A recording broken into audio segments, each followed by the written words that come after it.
साथीहरु आज म तपाईलाई एउटा यस्तो स्थान देखाउन लागेको छु जहाँ पानी र आगो एउटै ठाउँमा सदियौंदेखि निरन्तर बलिरहेको छ। यसलाई मुक्तिनाथ भनिन्छ। 3710 मिटरको उचाइमा अवस्थित यस्तो पवित्र धाम हो जहाँको 108 पवित्र धारामा बग्ने चिसो हिमालको पानीले आत्मालाई शुद्ध हुन्छ भन्ने विश्वास छ। हेलो नमस्ते सबैजनालाई, म नवराज तपाईहरुलाई फेरि पनि स्वागत गर्छु यो नवराज ब्लगमा। हामीहरु चाहिँ फारस युनिभर्सिटीबाट 7 दिनको ट्रिपमा जो आएको थिए, डे टु डे तपाईहरुलाई ब्लग देखाउँदै गर्दै आएको छु। आज चाहिँ डे 4 हो। अनि हामी चाहिँ अहिले यो ब्लगहरु चाहिँ मेरो पहिलो टाइम हो। ब्लगहरु त्यति राम्रो छैन होला, म प्रोफेसनल ब्लगर पनि हैन। म भर्खर ट्राई गरिरहेको छु कस्तो ब्लग कसरी बनाउने, के गर्ने भन्ने। आगामी दिनहरुमा चाहिँ ब्लगहरुलाई सुधार्ने काम चाहिँ म गर्दैछु आफ्नो तर्फबाट। तर तपाईहरुले साथ सपोर्ट दिनुपर्छ। त्यसको लागि लाइक, कमेन्ट, शेयर, सब्स्क्राइब गर्नु राख्नु होला हाम्रो च्यानललाई। तपाईहरु गेमिङतिर इन्ट्रेस्टेड हुनुहुन्छ भने चाहिँ हामीले लाइभ स्ट्रिमिङ तथा भिडियो अपलोड गर्ने गर्दछौँ नवराज ब्लगमा, जसमा चाहिँ हाम्रो 6000 सब्स्क्राइबर छ। अनि रियाक्सन भिडियो हेर्नुहुन्छ भने चाहिँ 1.5 लाख सब्स्क्राइबर छ हाम्रो नवराज 2.0। तपाईहरुले कुन च्यानलमा कन्टेन्ट हेर्न मन लाग्छ त्यहाँ तपाईहरु हेर्न सक्नुहुन्छ। ब्लग चाहिँ त्यति राम्रो छैन, आज भोलि बिस्तारै बिस्तारै हामी सुधार्ने गर्नेछौँ। त्यसको लागि तपाईहरु च्यानललाई चाहिँ सब्स्क्राइब गरेर राख्नुस् अनि कमेन्ट गर्नुस् हामीले कसरी सुधार्न सक्छौँ हाम्रो ब्लगलाई। अनि आजको ब्लग यहाँदेखि स्टार्ट गरौँ। Let's go. बसमा आइसकेको छौँ।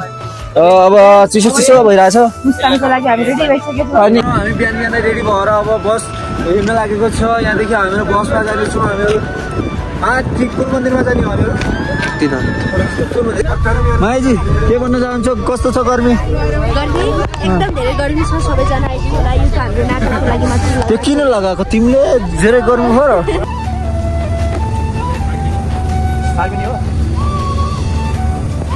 यो चाहिँ पुस्तकतिर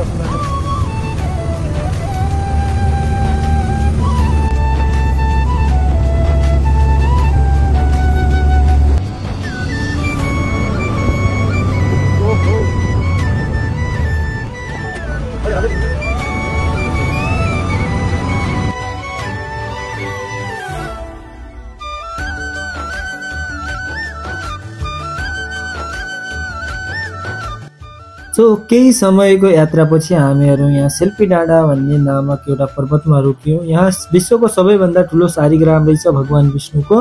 अनि यहाँ फोटो भिडियो टिकटक बनाउनुको लागि थोरै देर हामीले विश्राम गर्यौँ र विश्राम गरेर आगामी गन्तव्यतिर यहीँबाट हामी सुरु भयौँ।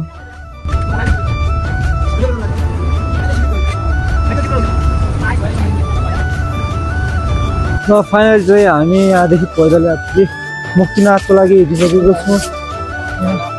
र यहाँबाट चाहिँ हाम्रो बसले यहीँसम्म हामीलाई पुगाएको छ। यहाँदेखि चाहिँ अगाडि चाहिँ हामीले पैदल जानुपर्ने रहेछ। यहाँदेखि थोरै बजार अनि माथि चाहिँ 365 सिँढीहरू रहेछ।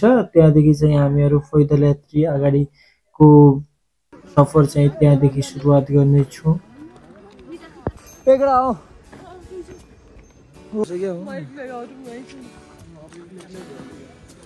ठिक छ सर, जो जाना न। सो यहाँबाट चाहिँ हामीले मुक्तिनाथ मन्दिरको लागि भगवान विष्णुको लागि हामीले चाहिँ आफूले सक्दो आफ्नो क्षमता अनुसार यहाँबाट प्रसाद खरिद गरेर माथि भगवान विष्णुको लागि यहाँबाट थोरै प्रसाद लग्नेछौँ।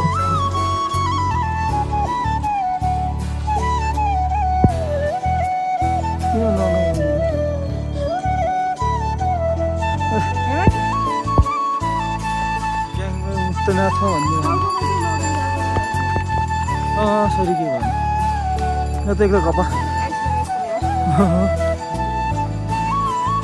अब म त यहाँदेखि चाहिँ मुक्तिनाथ मन्दिर स्टार्ट भइसकेको छ। यहाँ 365 स्टेपहरू चढ्नुपर्ने अरे। केटाकेटी हो, चढ्न सक्छौ कि भनिहाल। मैले त अगाडि जाइरहेको थियो। 365 एक साल हो। 365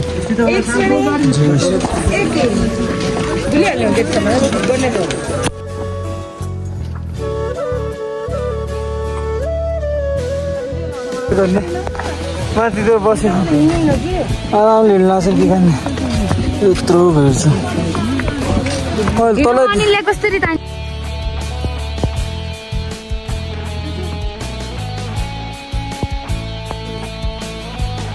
भगवानलाई मिल्न कहाँ त्यति सजिलो छ त हो र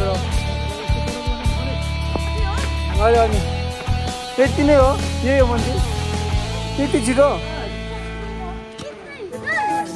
इतना यो त गर्नु हामीलाई भगवानले छिटो आशा छ यही रहेछ मन्दिर पुगिसक्यो भने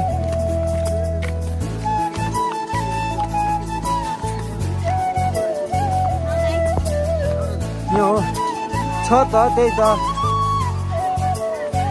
अहिले चाहिँ मुक्तिनाथ मन्दिर हामीहरू पुग्यो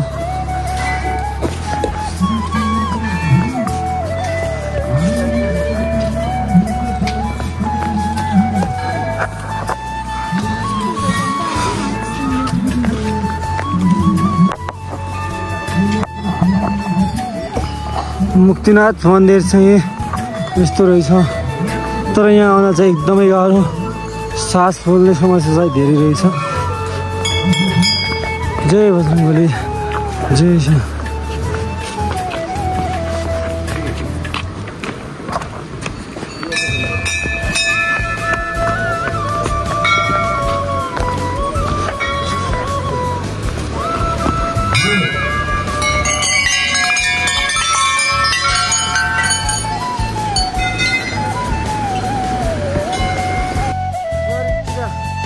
भगवानलाई पहिले त धन्यवाद दिए यहीँसम्म पुग्यो ल धन्यवाद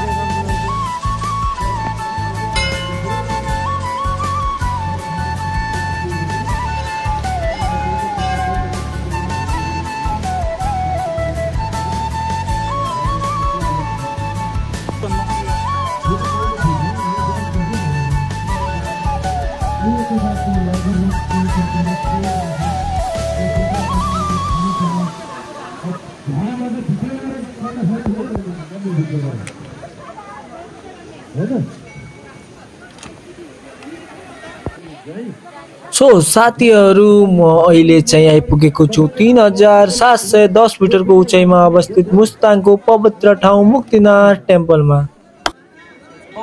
यो ठाउँ खास केका लागि प्रसिद्ध छ भन्ने कुरा चाहिँ हिन्दू र बौद्ध दुवै धर्मका लागि चाहिँ यो स्थान पवित्र छ। हिन्दूहरूले चाहिँ यहाँ भगवान विष्णुको अवतार मुक्तिनारायणलाई पूज्ने गर्छन्।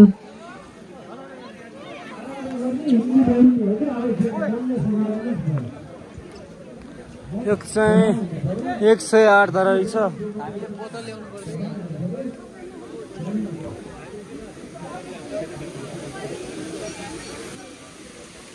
सो अहिले म पुगे 108 धाराहरू भएको स्थानमा। यहाँ स्नान गर्दा चाहिँ पुरानो पाप तनाव नकारात्मक सबै हट्ने भन्ने विश्वास छ।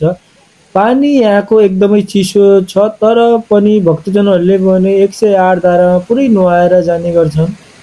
सो हामीहरूले पनि यहाँ पुगिसकेपछि चाहिँ 108 धाराहरूमा स्नान गरेका छौँ, जो कि हाम्रो पुरानो पाप नकारात्मक शक्ति अनि भगवानले हाम्रो रक्षा गरून् भन्दै हामीले चाहिँ यहाँ 108 धारामा नुहाएर यहाँबाट तल चाहिँ दुईटा कुण्ड रहेको छन्, जो कि लक्ष्मी कुण्ड सरस्वती कुण्डको नाममा परिचित छन्। तो आगामी भिडियोहरू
कैसा लगा?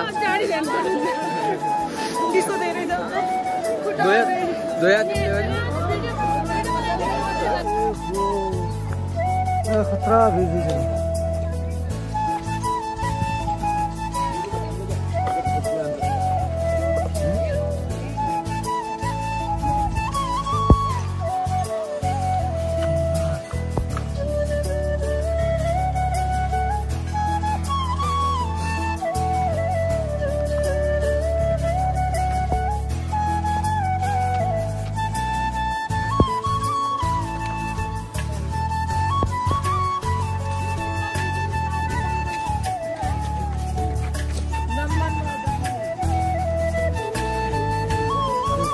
उधर देखना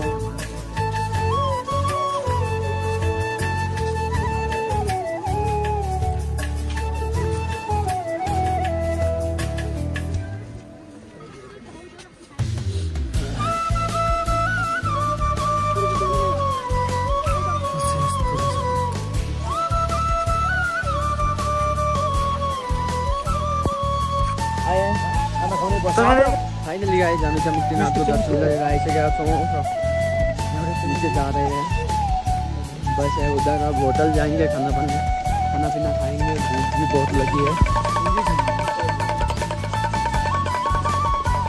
यदि तपाईहरु यो भिडियो यहाँसम्म हेर्दै हुनुहुन्छ भने धन्यवाद साथीहरु हामी चाहिँ आफ्नो भिडियोहरुलाई बिस्तारै कसरी राम्रो हुन्छ भन्दै आफ्नो भिडियोहरुलाई राम्रो बनाउने कोसिस गर्दै छौं आजको भिडियो चाहिँ यही समाप्त हुन्छ thank you for watching guys